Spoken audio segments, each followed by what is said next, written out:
This morning on BRN, new small business tax incentives for retirement plans. Part two of our conversation.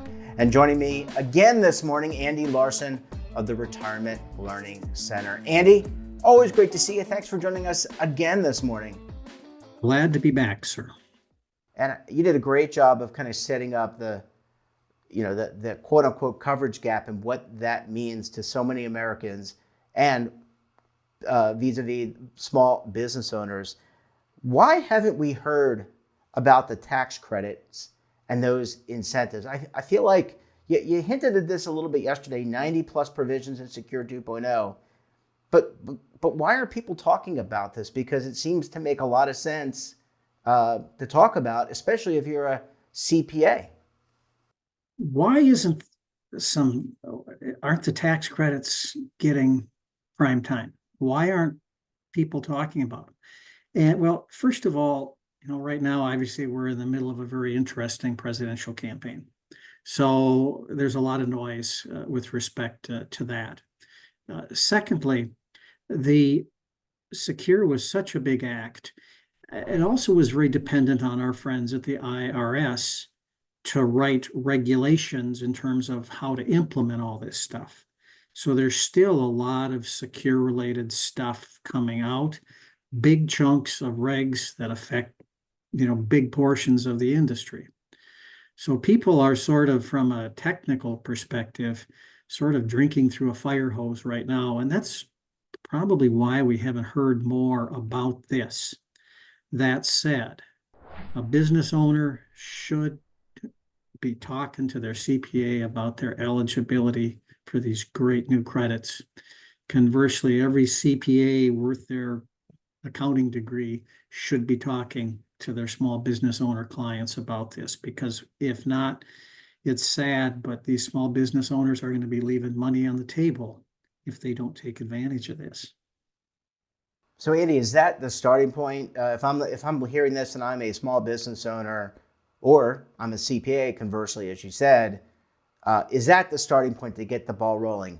I would think it would be, just because the CPA is the entity that typically does all the tax filings and therefore would have the most knowledge, I would think, around these tax incentives. Ideally, yes. Ideally, the CPA is in the driver's seat. Ideally, the business owner is using the CPA as a consultant throughout the year. Unfortunately, a lot of small business owners use their CPAs sort of an after-the-fact resource to file the tax return at the end of the year. And that's unfortunate, because I've been a small business owner. You need the CPA skill set on an ongoing basis. So I just feel it's essential that any small business owner has got to find a trusted CPA that they can just work with, maybe even quarterly, to sound off ideas, to get suggestions, recommendations. And conversely, a good CPA is going to be bringing up the things that the small business owner is too busy to be focused on. Andy, you talked about the tax incentives, but it's also self-serving, because if you're able to offer a retirement plan, it's so much better when you're recruiting new employees, or trying to retain your employees.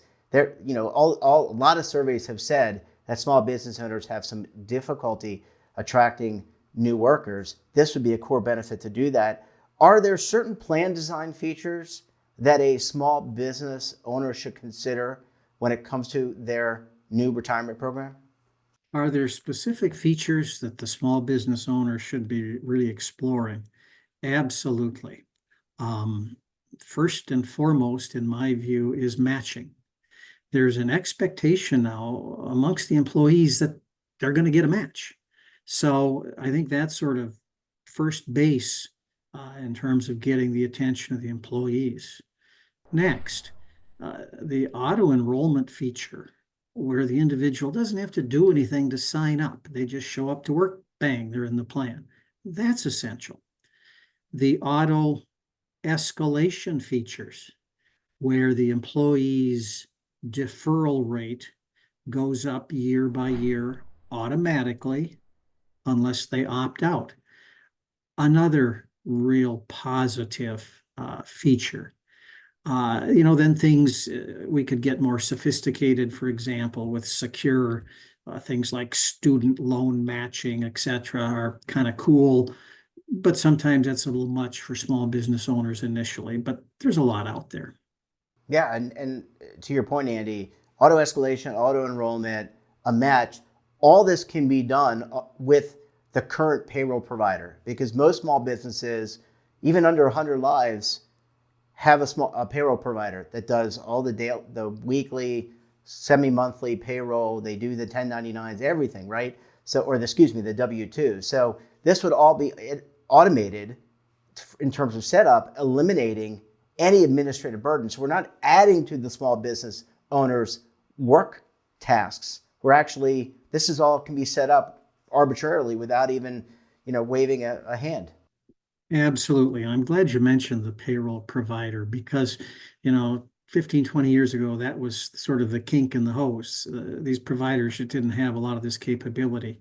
They do now. And they, as you've noted, really can take work off the plate of the plan sponsor, which is gold for a small business owner busy with other things. Andy, in the few minutes that we have remaining, let's talk about the next thing that Congress can do. So these tax credits are important. I think you and I are having a conversation. Maybe it's very enlightening to probably a lot of the members of the audience that are small business owners or work for small businesses. What can Congress do next to build upon these tax incentives so that, again, narrowing that coverage gap that you so clearly defined in our first part of our conversation? What can Congress do to narrow the coverage gap? Well, I suppose theoretically, what they could do is mandate all businesses have some type of retirement plan. Interestingly, as many of you are aware, about half the states now have a mandated state plan, which is typically an IRA vehicle. Surprisingly, or maybe not so surprisingly, there's anecdotal evidence that's showing that these state plans have pushed or moved employers into 401ks so they don't have to participate in the state plan. So maybe another solution to reduce the coverage gap is more state mandates, which seems to be motivating employers to set up their own plans. Yeah, so that would actually that'd be more happening at the local state level, the legislatures, depending on which state you live in, they would have to move. But you make a really good point that the next step really is if you want to have more people involved in the retirement system, you've got to get people into the program. You've got to get plans, which I think by all counts, statistically, Andy, we've seen so many plans that have been created over the last few years as a result of Secure 2.0. Absolutely. Significant improvements in plan formation. Yeah. Andy, we're going to have to leave it there. Always great to talk to you. And look, we look forward to having you back on the program again very soon. To be continued. Appreciate the time.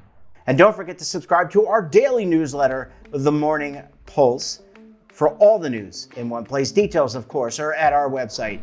And we're back again tomorrow for another edition of BRN. Until then, I'm Jeff Snyder. Stay safe, keep on saving, and don't forget, roll with the changes.